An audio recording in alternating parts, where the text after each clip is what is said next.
혹시 여러분의 주변에는 비열한 인간 말보다 행동이 먼저 튀어나오는 이들이 존재하나요?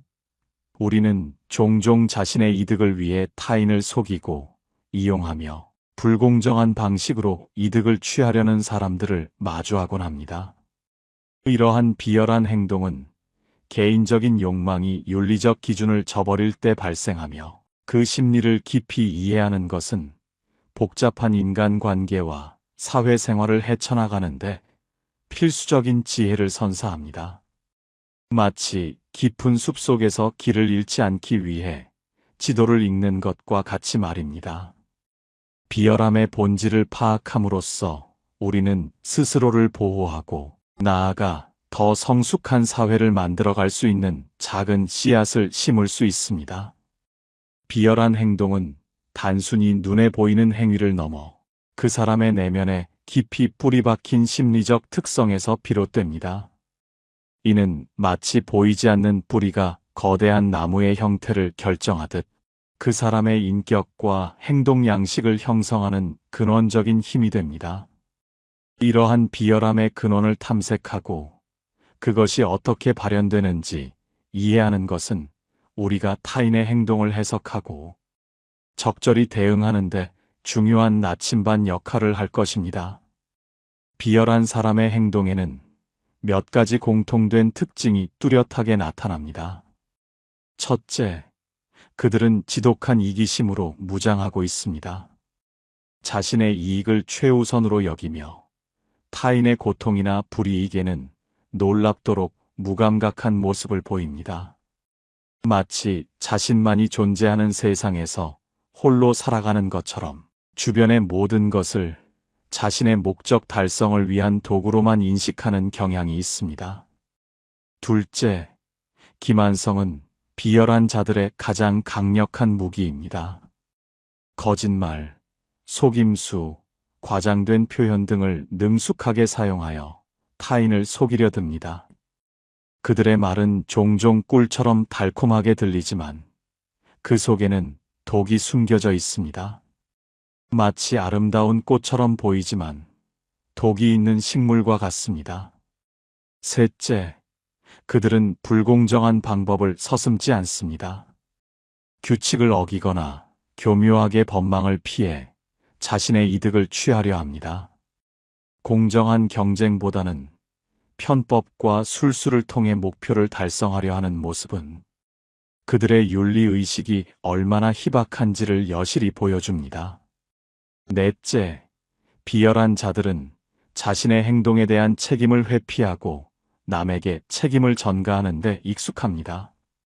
문제가 발생하면 자신과는 무관하다는 듯 발뺌하거나 교묘하게 타인을 탓하며 상황을 모면하려 합니다. 그들에게 책임감이란 찾아보기 어려운 미덕일 뿐입니다. 다섯째, 공감 능력의 부재는 그들의 특징 중 하나입니다. 타인의 감정을 이해하고 공감하는 능력이 현저히 부족하여 죄책감 없이 비열한 행동을 저지르곤 합니다.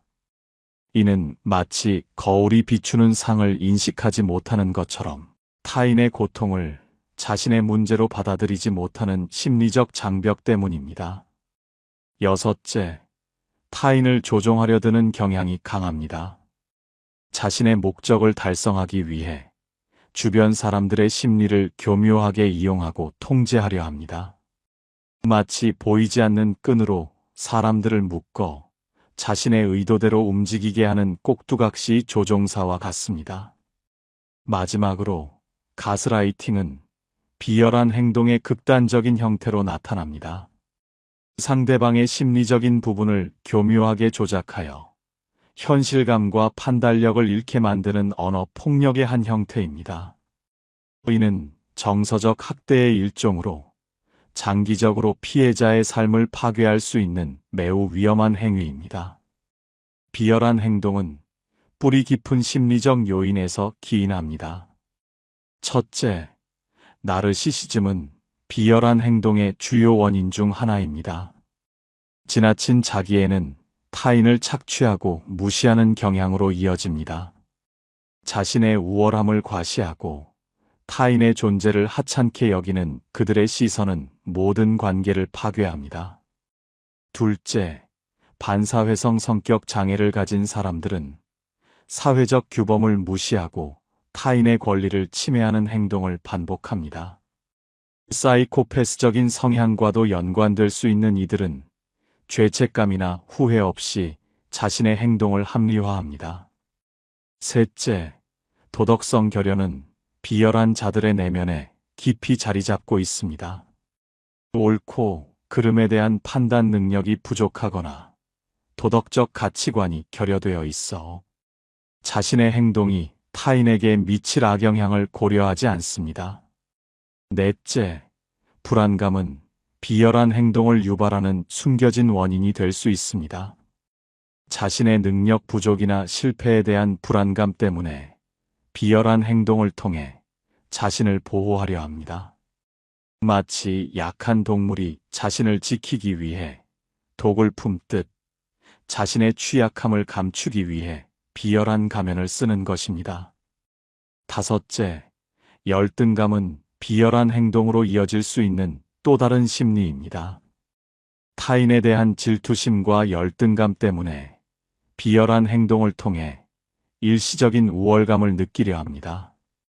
남을 깎아내림으로써 자신이 상대적으로 높아졌다고 착각하는 어리석은 태도입니다. 이처럼 비열한 행동의 심리적 원인을 이해하는 것은 단순히 그들을 비난하는 것을 넘어 그들의 행동을 보다 객관적으로 바라보고 적절하게 대응하는데 큰 도움을 줍니다. 우리는 그들의 어둠을 이해함으로써 우리 자신의 빛을 더욱 선명하게 만들 수 있습니다. 그렇다면 우리는 이러한 비열한 사람들에게 어떻게 대처해야 할까요? 그들의 행동에 휘둘리지 않고 우리 자신을 지키는 지혜는 무엇일까요? 첫째, 단호한 태도를 유지해야 합니다. 비열한 행동에 대해 명확하게 반대 의사를 표현하고 자신의 권리를 주장해야 합니다. 모호한 태도는 그들에게 더 깊이 침투할 여지를 줄 뿐입니다. 마치 거친 파도 앞에서 흔들리지 않는 바위처럼 단단한 모습을 보여주어야 합니다. 둘째, 관계 차단을 고려해야 합니다. 비열한 행동을 반복하는 사람과의 관계는 독이 될 수 있습니다. 때로는 가장 현명한 방법은 그 관계를 단호하게 끊어내는 것입니다.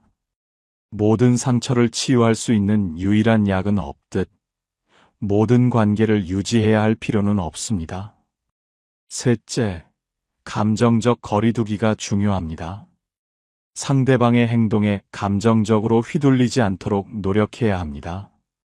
그들의 말이나 행동에 감정적으로 반응하면 그들은 더 큰 힘을 얻게 됩니다. 감정의 늪에 빠지지 않고 냉정함을 유지하는 것이 중요합니다. 넷째, 정서적 호신술을 익히는 것이 도움이 됩니다. 비열한 행동에 대처하기 위한 심리적인 방어 기제를 미리 준비하고 훈련해야 합니다. 이는 마치 위험한 상황에서 자신을 보호할 수 있는 기술을 배우는 것과 같습니다. 다섯째, 언어 폭력을 인지하고 이에 대한 대처를 해야 합니다. 언어 폭력은 정서적 학대임을 인지하고 언어 폭력 상황에서 벗어나기 위한 노력을 해야 합니다. 물리적인 폭력만큼이나 정신적인 폭력은 깊은 상처를 남길 수 있음을 잊지 말아야 합니다. 마지막으로 심각한 경우 전문가의 도움을 받는 것을 주저하지 말아야 합니다. 심리 상담이나 치료를 통해 문제를 해결하고 우리의 정신 건강을 보호해야 합니다. 우리는 우리 자신을 지킬 의무가 있습니다. 물론 비열함이라는 것은 주관적인 판단이 개입될 수 있는 개념임을 늘 염두에 두어야 합니다. 따라서 어떤 행동을 비열하다라고 단정하기 전에 신중하게 고려하는 태도가 필요합니다. 또한 비열한 행동을 보이는 사람에게 무조건적인 비난을 가하기보다는 그 원인을 파악하고 이해하려는 노력이 때로는 우리 자신에게 더 큰 성장의 기회를 제공할 수 있습니다. 비열한 인간 말보다 행동이 먼저 튀어나오는 상황 속에서 우리는 정약용 선생의 가르침을 통해 깊은 통찰을 얻을 수 있습니다. 정약용 선생은 평생을 통해 말의 본질과 인간의 비열함을 꿰뚫어 보았습니다. 그는 뒷담화와 비난, 모함 속에서도 흔들리지 않는 내면의 평화를 지키는 지혜를 우리에게 전해줍니다. 그의 가르침은 오늘날 우리가 직면하는 비열한 말과 행동 속에서 우리 자신을 보호하고 나아가 더 현명하게 세상을 살아갈 수 있는 길을 제시합니다. 마치 어두운 밤하늘을 밝히는 등대처럼 말입니다. 그는 말했습니다. 남의 허물을 말하는 자는 자기의 어둠을 드러내는 자다. 이 말은 비열한 행동의 근원이 타인을 깎아내리려는 의도, 뒤에 숨겨진 자신의 불안과 결핍에 있음을 명확히 보여줍니다. 남을 비난함으로써 잠시나마 자신을 높이려 하는 어리석은 행위는 결국 자신의 내면의 그림자를 세상에 드러내는 것과 같습니다. 정약용 선생은 비열한 사람의 특징을 정면을 피한다는 한 문장으로 간파했습니다. 마음속으로 자신이 이길 수 없음을 알기에 등 뒤로 돌아섰고 말로써 자신을 세우려 한다는 것입니다.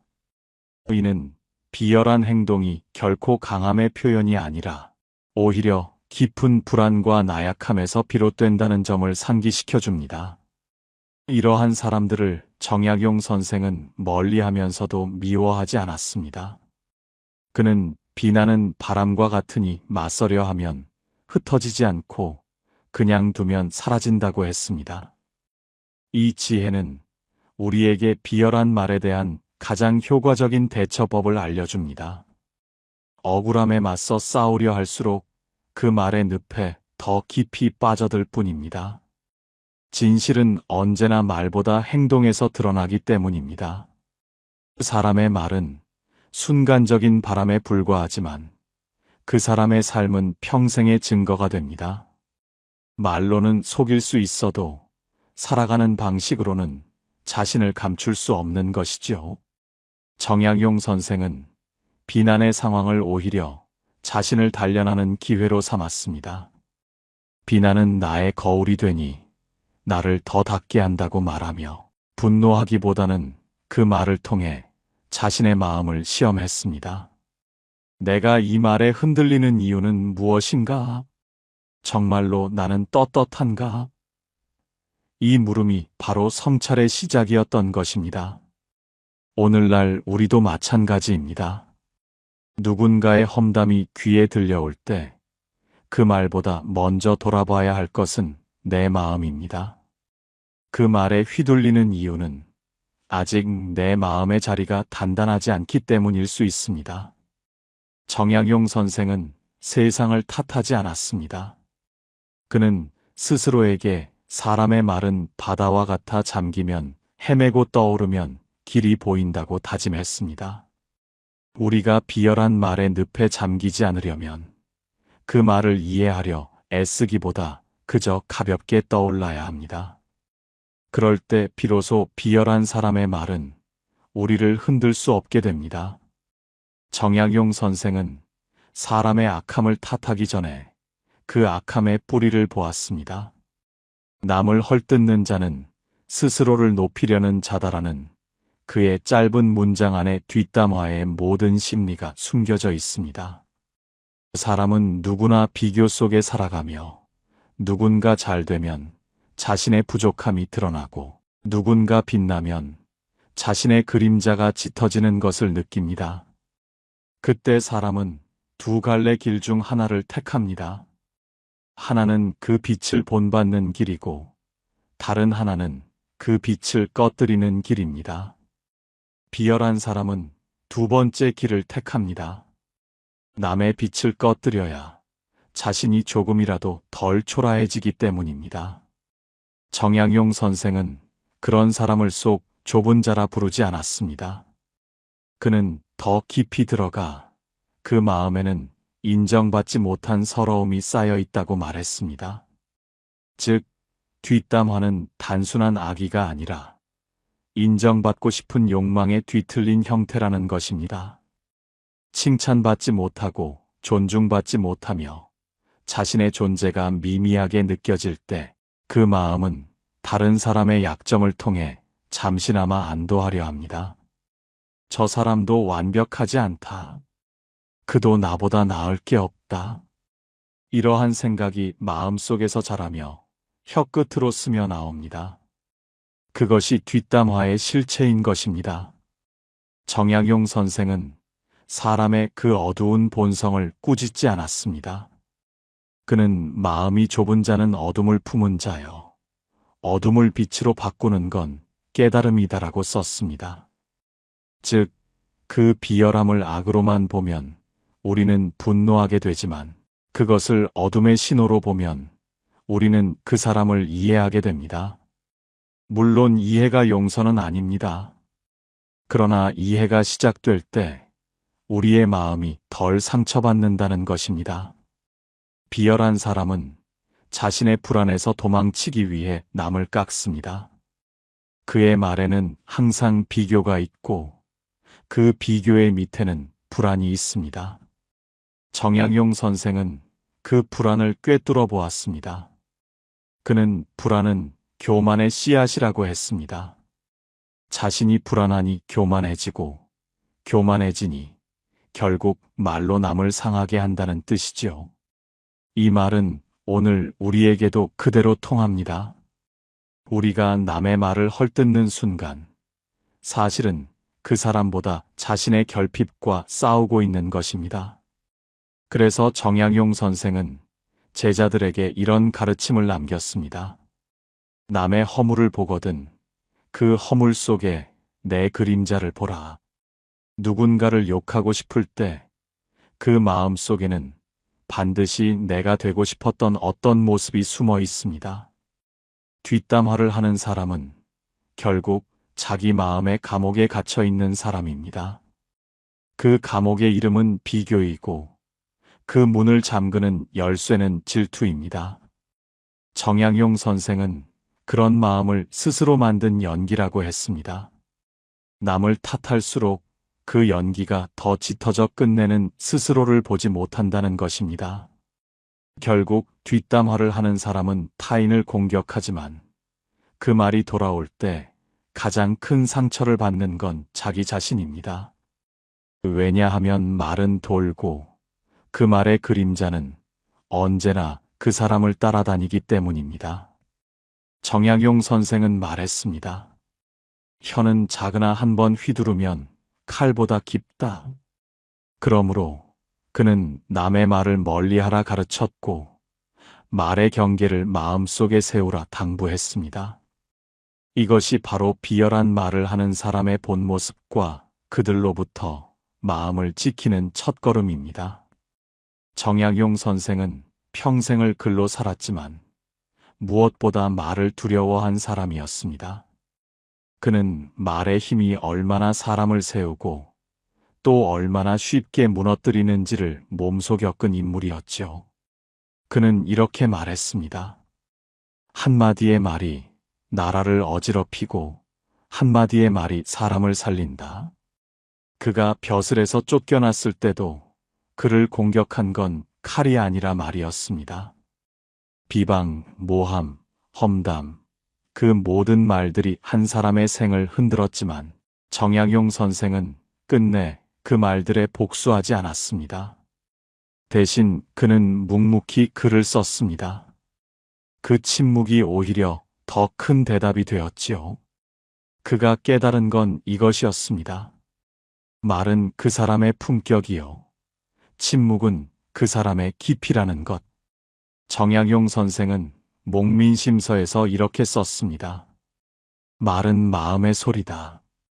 마음이 흐리면 말도 탁해지고 마음이 맑으면 말도 향기롭다. 이 문장은 단순히 말을 조심하라는 뜻이 아닙니다. 말은 인격의 그림자라는 뜻이죠. 즉, 남을 헐뜯는 말이 입에서 나왔다면 그 사람의 마음 안에는 이미 독이 자라 있다는 겁니다.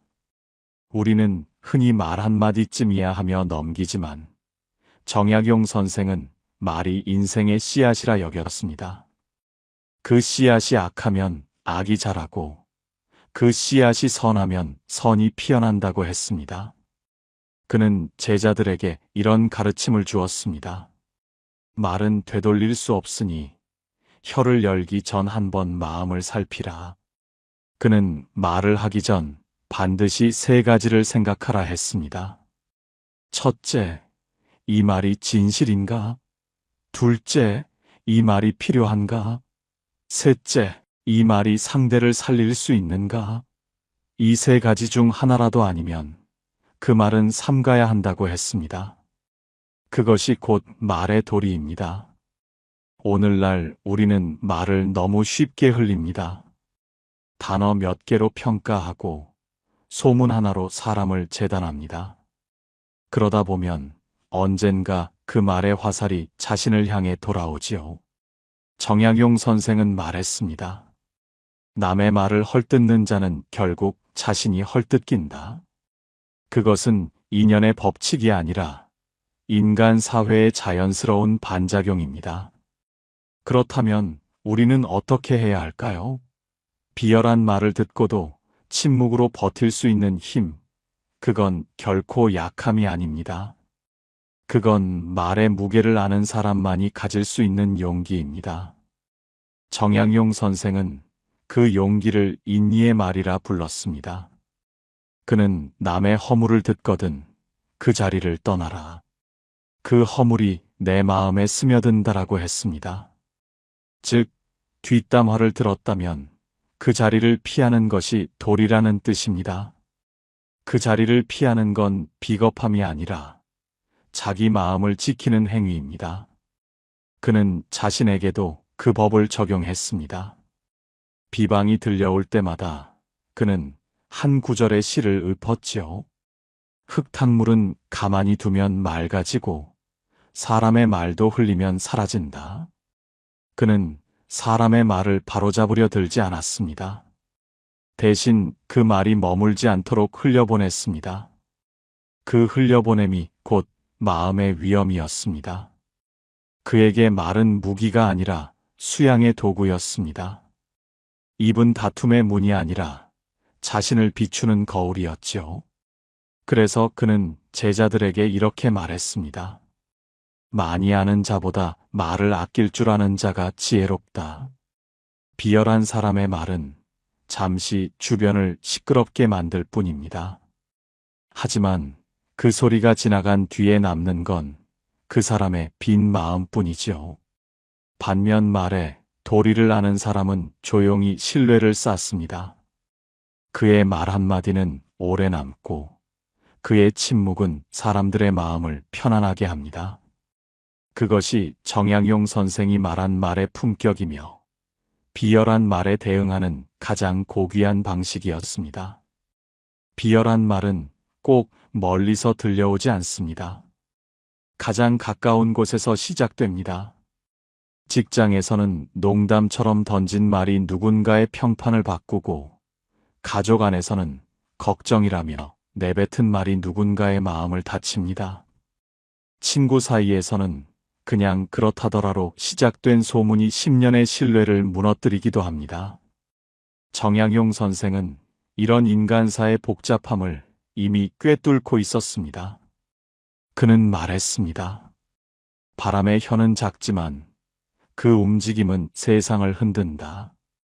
그의 이 말은 오늘날 직장에서도 통합니다. 조직 안에는 언제나 말의 전염병이 있습니다. 누군가의 약점을 들춰 자신이 조금 더 우월해 보이려는 말, 남의 실수를 정보라 포장하며 나누는 말. 정약용 선생은 이런 사람을 덜 익은 사람이라 불렀습니다. 익지 않은 과일은 향기로 자신을 알리지 않고 쓴맛으로 남을 찡그리게 한다.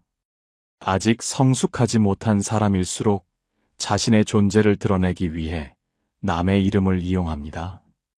그렇다면 우리는 어떻게 해야 할까요? 그 말에 대꾸하고 사실을 바로잡고 스스로를 방어해야 할까요? 정약용 선생의 태도는 달랐습니다. 그는 이렇게 말했습니다. 남의 입은 내가 다스릴 수 없으나 내 귀는 다스릴 수 있다. 즉, 귀를 지키는 것이 비열한 말에 대한 최고의 방패라는 뜻입니다. 그는 비방을 들었을 때 즉시 대응하지 말라 했습니다. 대응은 불길에 기름을 붓는 것과 같기 때문입니다. 그 불이 꺼지는 방법은 그저 공기를 차단하는 것입니다. 정약용 선생은 벗과의 편지에서 이렇게 썼습니다. 말이 나를 해친다 생각지 말라. 내가 그 말에 머물 때 해로울 뿐이다. 이 말은 현실에서도 그대로 적용됩니다. 예를 들어 직장에서 누군가 내 험담을 한다면 그 말을 듣고 억울해하기보다 그 사람의 마음을 관찰하는 겁니다. 그가 왜 그런 말을 해야만 마음이 편했는지를요. 그 순간 분노보다 통찰이 생깁니다. 또 가족 사이에서 가깝다는 이유로 내 뒷말을 하는 경우도 있습니다. 그 사람은 원래 그래. 너무 잘나서 그렇다더라. 이런 말은 질투의 또 다른 얼굴입니다. 정약용 선생은 그런 말을 들었을 때 이렇게 대하라 했습니다. 비방하는 이를 원망하지 말고 그의 말이 나를 시험한다 여기라. 즉, 그 말에 흔들리지 않으면 그 순간 나는 한층 단단해집니다. 비열한 말은 결국 나의 성숙도를 드러내는 거울입니다. 친구 사이에서도 뒷담화는 흔하지요.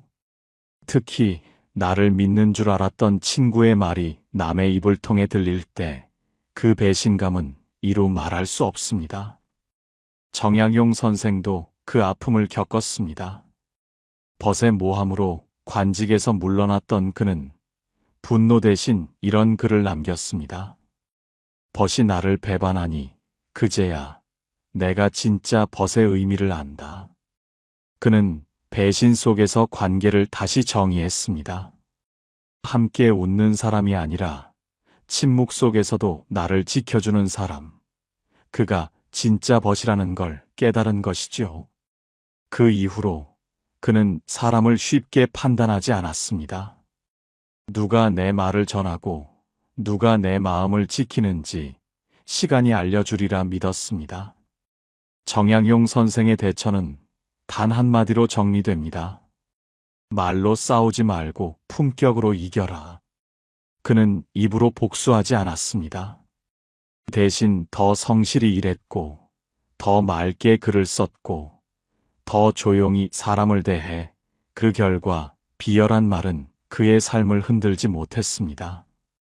그의 침묵은 두려움이 아니라 신뢰의 힘이었습니다. 그 신뢰가 세월을 견디며 그의 이름을 남겼습니다.